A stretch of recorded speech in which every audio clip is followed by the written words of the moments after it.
that are being catered for by the Nigerian state. You are talking of 2.8 million others who are catered for mainly by religious organizations.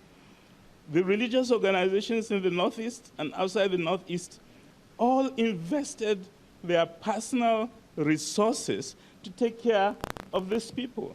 So there's a lot of profound good in society, in religious society. But my issue, and this is why we are discussing extremism, is that when these deviations occur and transform into terror, into destruction, then it becomes malevolent for society, then it produces the bad. Thank you very much, Professor. We're talking, thank you very much. You can, yes, make it louder. Thank you. We're talking about the deviation, that the deviation from our the tenets of the religions that we so practice that have caused us the divisions and the terror that we see today. Abdul Basit, I come from a state where before 2001, Plateau was a home of peace and tourism. I don't know what it is now. But it was a state where, yeah, it's not longer what it used to be. That's why I said that. But it was a state where you could move to the next neighborhood without blinking an eye, and where your parents didn't bother who, if your friend was a Muslim or your boyfriend was a Muslim, or if your father bothered whether your girlfriend was a Christian, and so on and so forth. But all of a sudden, we woke up because of this extremism. In 2001, crisis broke out where we have divisions, and up till today, as I'm talking to you, those divisions are still there, accepted or not. Because there are certain places where you can go to. There are schools that are meant only for Muslims. There are schools that are meant only for Christians. We're discussing that with Dr. Aisha this morning. And then there are parents who are bent on making those things remain the way they are. And then they are the same people who enjoyed the togetherness, the friendship, the relationship that existed hitherto before that. Now, how do we get people to understand that extremism is not taking us anywhere? Abdul Basit. Thank you so much for the question.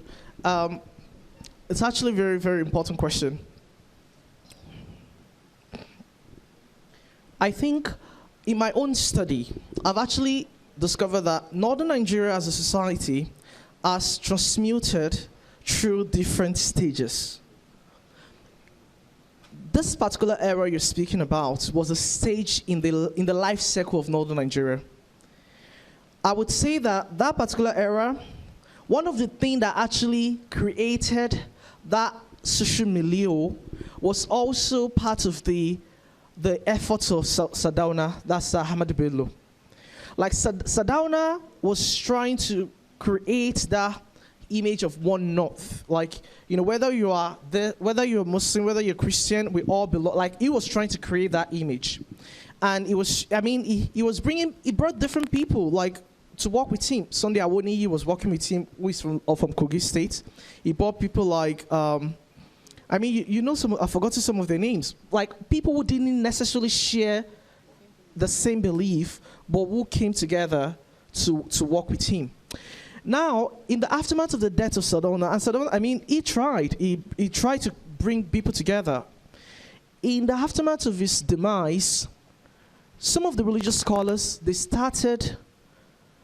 they invented the ordinary narrative, the us versus them, especially in the arena of politics and competition for scarce resources.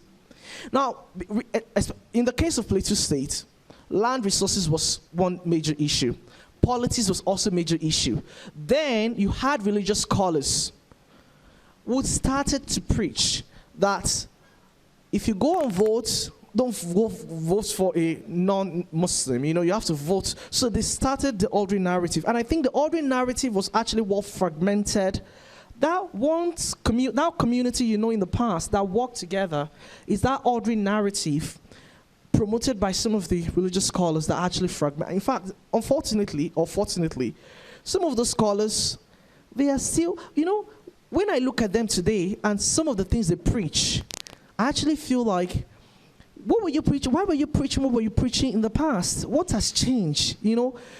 So our society needs healing. And when I mean healing, especially healing of historical memory. One of the things I was interested in when I was studying at ABU, I tried to interact with the students from Kaduna, Southern Kaduna. I tried to know, like, you know, why I always, you know, I have this perception that you have this animosity against Muslims. Like, why do you have such animosity? Like, what is the genesis? And some of them, when I sat down with them to speak with them, they recalled some historical memory that's actually been ingrained in them, in their subconscious thoughts. So I think the society actually needs healing of historical memory. The society actually, in the past, we had majority, minority.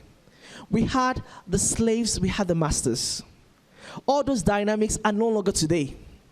So yesterday, we had the people that were classified as Arna, you know, and all those type of words that people use. Today, you cannot say that kind of thing because all of you are now equal in the same state. But those memories are still there. Those memories are still being transferred from generation to generation, which is why I actually think that for us to progress forward to the future, we need to go back and address where we are coming from and how we actually got to where we are, so that moving forward, we can have a better societal prognosis. Thank you. Thank you so very much. Give them a big round of applause. Just one word. Okay. I mean, he's talking about how to respond to these issues, but there's also, I think, the important issue of how to prevent them. Our generation that went to what were called mixed secondary schools, that's religiously mixed secondary schools, in the 1960s, had a book called Book of Readings and Prayers. This was a book commissioned in 1958. And those who worked on the book were asked to look at the holy books, identify the key values, and take passages with the same message from Christianity, Islam, and Eastern religions. The Book of Readings and Prayers had a profound effect. My classmate can be a religious bigot because we have had the opportunity to see through this Book of Readings read every day in assembly that the core values of at least the Abrahamic religions are identical. When you know that, then you don't put the other in the category of the enemy. One of the schoolmates who has thorough knowledge of this book, because he was there with me, was Nasir El-Rufai. It may be a good policy move to massively print copies of that book and distribute them to schools in Kaduna State. I'm sure somebody will take forward that message. Thank you so very much. Now, we're going to, I think I'm going to borrow from what Reed did earlier on. I will give you, let me see people who want to contribute. Okay, this is how we're going to do it. For each row, we have 4 rows here. For each row, I'll pick one person. And then please, 2 will be too much because we have another session too. So, and I'll give each of you 2 minutes. So I'd like to start. Can we give them 1 minute, and can we only have comments where we've eaten into the next slot? Okay. To the professor too. So I want you to speak about the time you were at ABU, because you were one of the profound activists back then. during military era, and maybe you can expand on what has happened to ABU, that it has become hostile to dissenting voices over time. Thank you.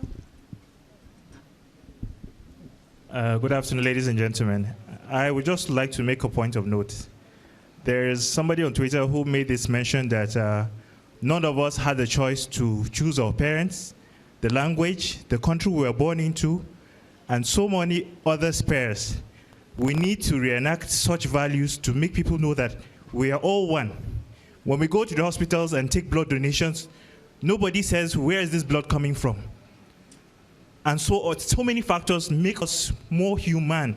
But in the political and religious sphere, it's totally dysfunctional. So I pray we work towards that.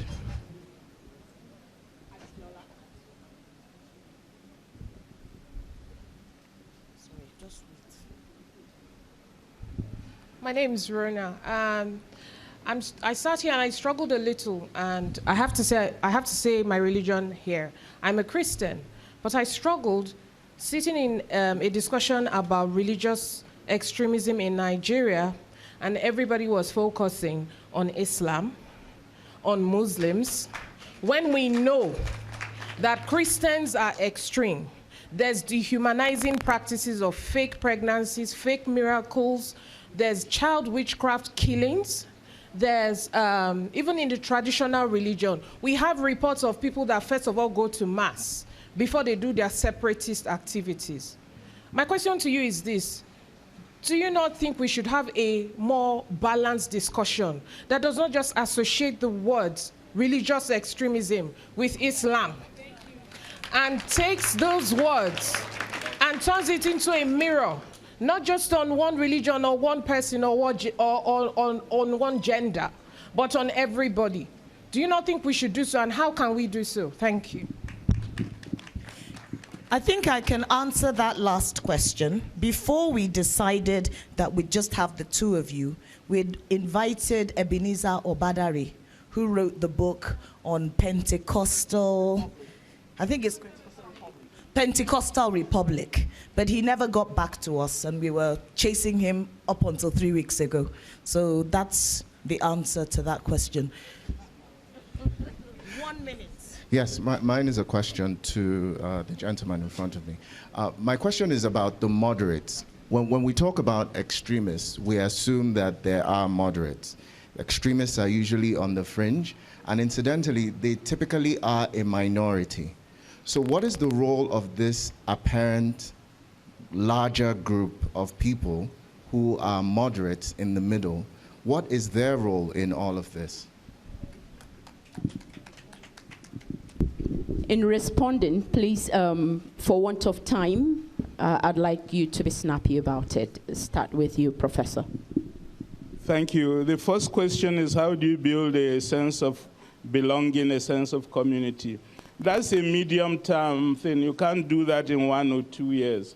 But the important thing is, since structural adjustment started in 1986, the Nigerian state has abdicated its responsibility for social provisioning.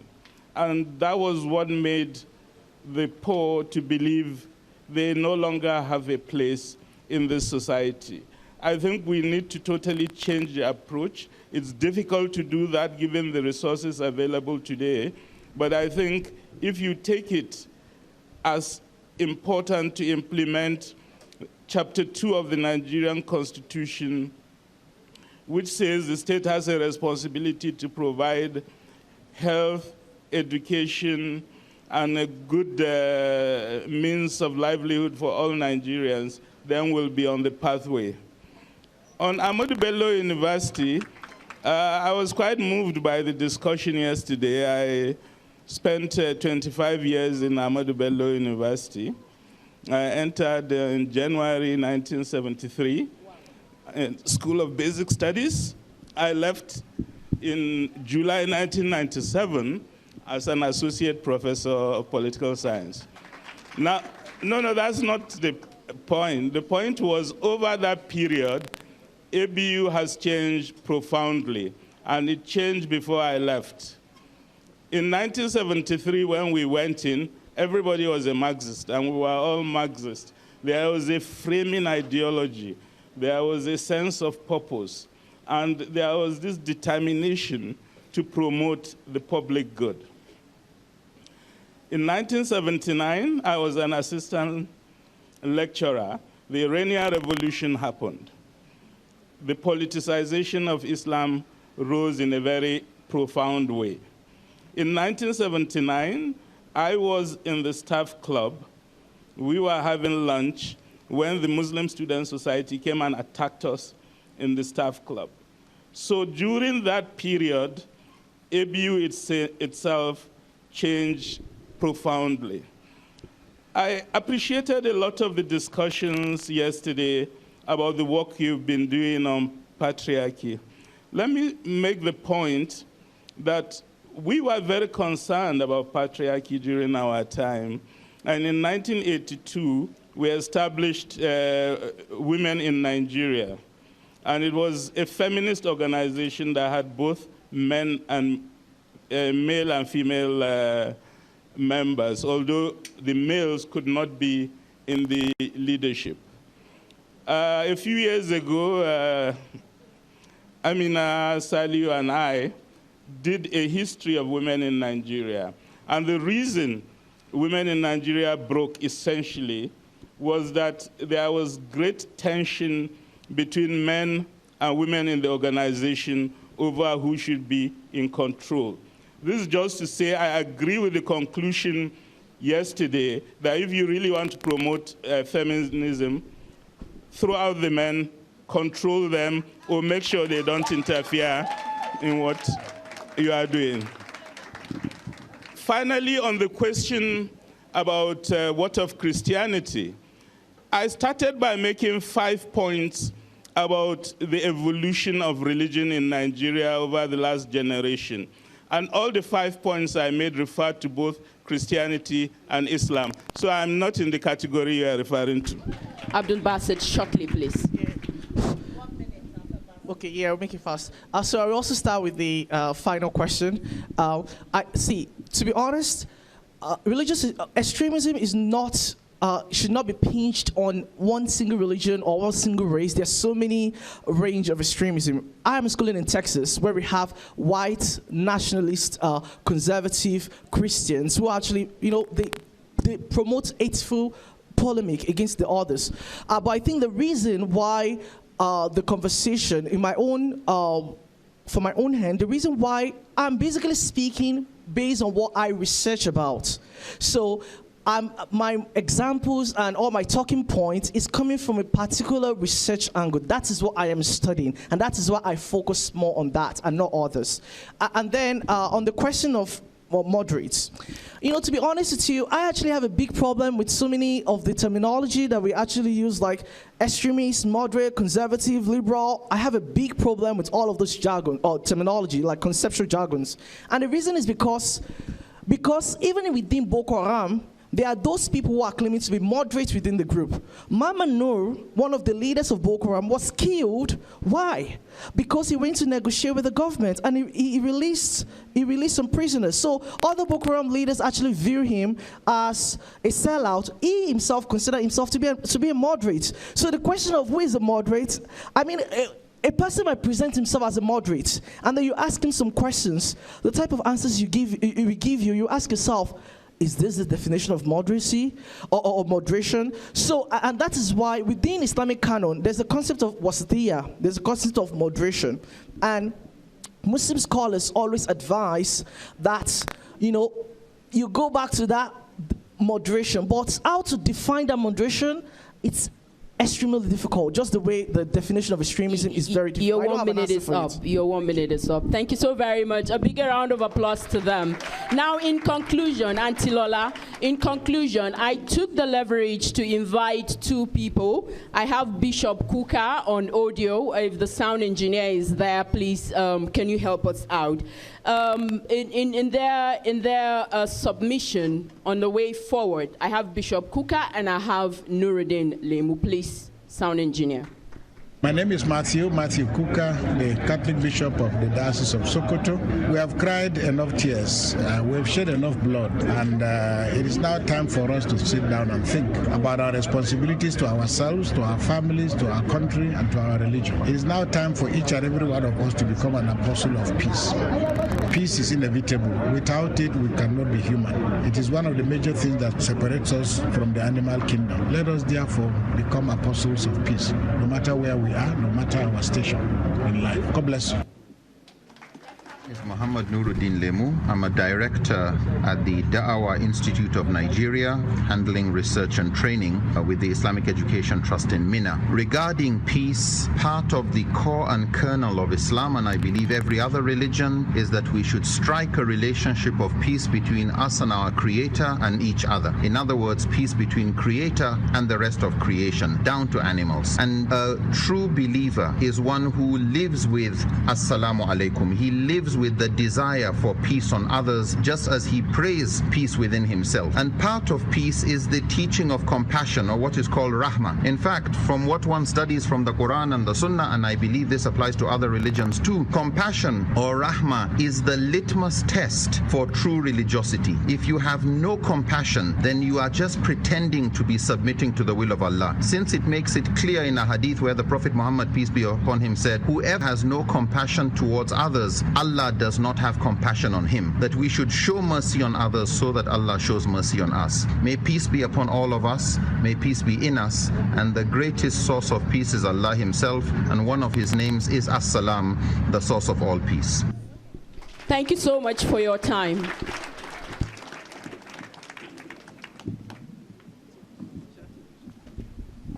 What a beautiful, beautiful